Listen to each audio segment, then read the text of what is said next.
வணக்கம். சினி சினி மினி மினி. ஆண்டவன் உலகத்தின் முதலாளி, அவனுக்கு நான் ஒரு தொழிலாளி. இந்த பாட்டை கேட்டிருப்பீங்கள்ல? இந்த பாட்டை நிறைய தடவை கேட்டிருப்பீங்க.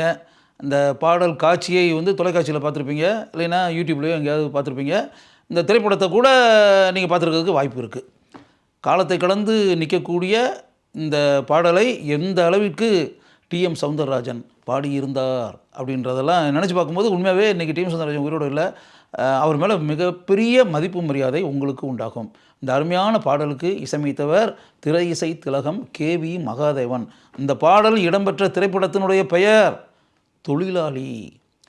1964ஆம் ஆண்டு திரைக்கு 100 நாட்கள் ஓடி சாதனை புரிந்த திரைப்படம் இது.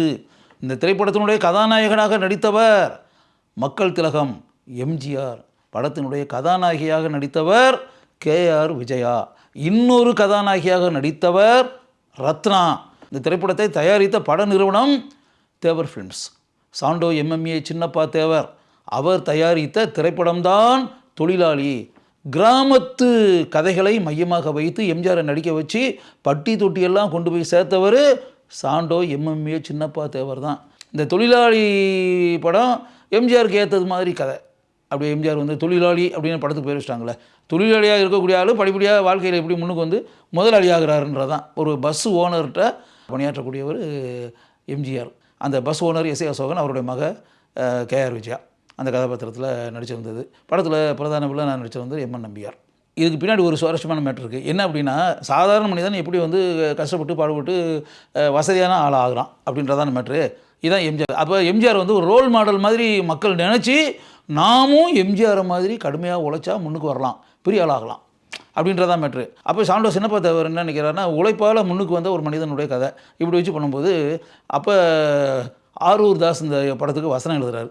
ஆரூர் தாஸ்கிட்ட சின்னப்பா தேவர் சொல்கிறார், தாஸு எம்ஜிஆரை வச்சு இப்போ நம்ம படம் எடுக்க போகிறோம்ப்பா, இதில் ஒரு டிஃப்ரெண்ட்டான ஒரு கதையை நான் நினச்சிருக்கேன்ப்பா அப்படின்னு. அப்போ ஆரூர் தாஸ் சொல்கிறாரு, என்ன கதை அப்படின்னு. இது கதைன்னு போது வேறு எங்கேயும் தேடிக்கிட்டுலாம் ஒன்றும் வேண்டாம்ப்பா, ஏன் லைஃபவே படமாக்கிற வேண்டியதானே.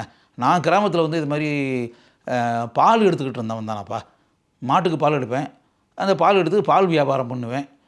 அந்த பாலை மக்களுக்கெல்லாம் இது பண்ணி வியாபாரம் பண்ணி வெளியே விற்பனை செஞ்சு அப்படி இப்படின்னு படிப்படியாக அப்படியே லைஃப்பில் அந்த பால் மூலம் பால் விற்பனை செய்வதன் மூலம் எனக்கு கிடைச்ச பணத்தை வச்சு அப்படியே கொஞ்சம் கொஞ்சமாக படிப்படியாக நான் வளர்ந்து பணத்தை சம்பாதிச்சு அப்படி இப்படி நான் ஆகி தான் பிறகு பட தயாரிப்பாளர் அப்படின்ற ஆங்கிளில் இப்போ எம்ஜிஆர் வச்சே படம் எடுத்து தாய்க்கு பின்தாரம் நான் எடுத்த மொதல் படம் அதை நான் ப்ரொடியூஸ் பண்ணி அப்படின்னு அந்த தாய்க்கு பின்தாரம் படம் எடுக்கிறதுக்கு பணம் அப்படின்ற ஒரு மேட்டர் இருக்கு இல்லையா.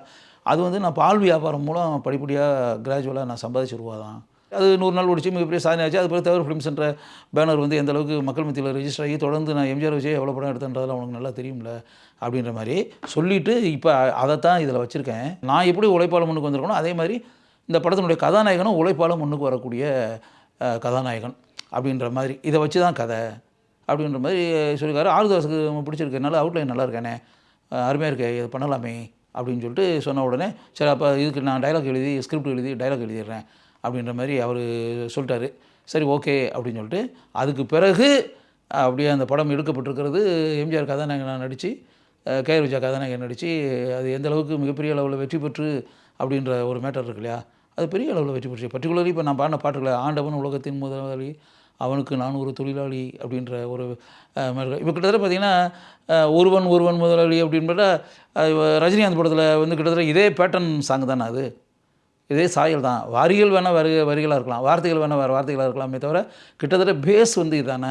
ஆண்டவன் உலகத்தின் முதலாளி, அவனுக்கு நான் ஒரு தொழிலாளி தானே, இந்த பேட்டர்ன் தானே. இதே இந்த சென்ஸு தான், இந்த அர்த்தம் தான் அந்த பாட்டுலையும் ரஜினிகாந்த் படத்தில் இருக்கக்கூடிய பாட்டும் அப்படின்ற மாதிரி வச்சுக்கோங்களேன். அதுக்கு பிறகு இதே திரைப்படத்தில் இடம்பெற்ற இன்னொரு பாட்டும் இருக்குது. என்ன கொடுப்பாய்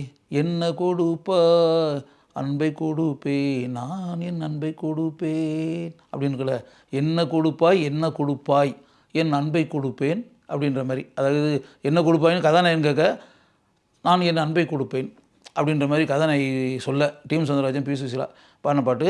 அந்த காலத்தில் பல அருமையான பாடல்களை எழுதியிருக்கக்கூடிய மாயவநாதன் அப்படின்ற மிகச்சிறந்த பாடலாசிரியர், அந்த மாயவநாதன் எழுதிய பாடல் இது.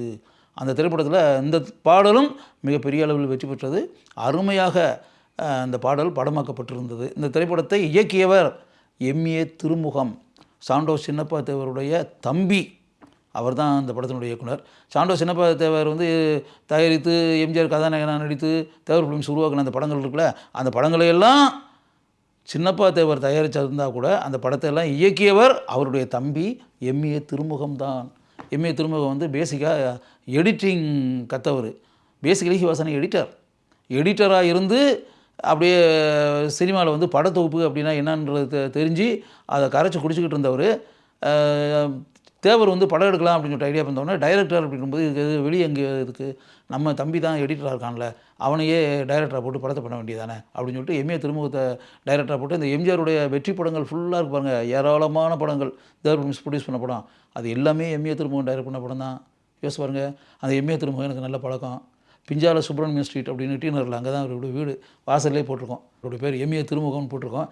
நான் சின்ன பையனாக இருக்கும்போதே படங்கள்லாம் பார்த்துட்டு அவருடைய பேரெல்லாம் பார்த்துட்டு அப்படிலாம் இருந்து அப்படிலாம் அப்புறம் இங்கே சென்னைக்கு வந்து நான் பத்திரிகையாளராக வந்து சாவி பத்திரிகை துணை ஆசிரியர், ஃபிலிம் பத்திரிகை இணை ஆசிரியர் அப்படிலாம் ஆன பிறகு நான் வந்து எம்ஏ திருமுகத்தை நேரடியாக சந்தித்து அப்படியே எனக்கு நெருக்கமான பழக்கம்.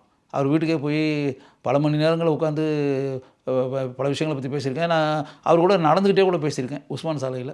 அப்படியே அந்த காலத்தில் எம்ஜிஆர் வச்சு படம் எடுத்த அந்த காலகட்டம் இருக்குல்ல, அப்போ இருக்கக்கூடிய அனுபவங்கள், அந்த விஷயங்கள் எல்லாருமே என்கிட்ட அப்படியே சொல்லுவார். அப்படியே சிரிச்சிட்டே சொல்லுவார். நான் ரொம்ப ரசித்து அந்த காலகட்டத்தில் எப்படிப்பட்ட சம்பவங்கள்லாம் நடந்திருக்கு அப்படின்னு வரும்போது நான் ரொம்ப சுவாரஸ்யமாக அவர் சொல்கிறதெல்லாம் கேட்டுக்கிட்டே இருப்பேன். அப்போ வந்து இப்போ நான் சொன்ன விஷயம் இருக்குல்ல, இந்த திரைப்படத்தை பற்றி கூட அவர் சொல்லியிருக்காரு. தொழிலாளி திரைப்படத்தை பற்றி, விவசாயி படத்தை பற்றி, இதை பற்றிலாம் என்கிட்ட நிறையா சொல்லியிருக்காரு. இன்றைக்கி எம்ஏ திருமுகம் இல்லை, சாண்டோ சின்னப்பா தேவர் இல்லை, படத்தில் கதாநாயகன் நடித்த மக்கள் திலகம் எம்ஜி ராமச்சந்திரன் அவரும் இல்லை, இந்த திரைப்படத்துக்கு இசையமைத்த கேவி மகாதேவன் அவரும் இல்லை. எல்லாருமே நம்மளை விட்டு பிரிஞ்சு போயிட்டாங்க. இத்தனை ஆண்டுகளுக்கு பிறகு என்றோ நடைபெற்ற இந்த சம்பவங்களை நீங்கள் தெரிந்து கொள்ள வேண்டும் என்பதற்காகவே இங்கு நான் கூறுகிறேன்.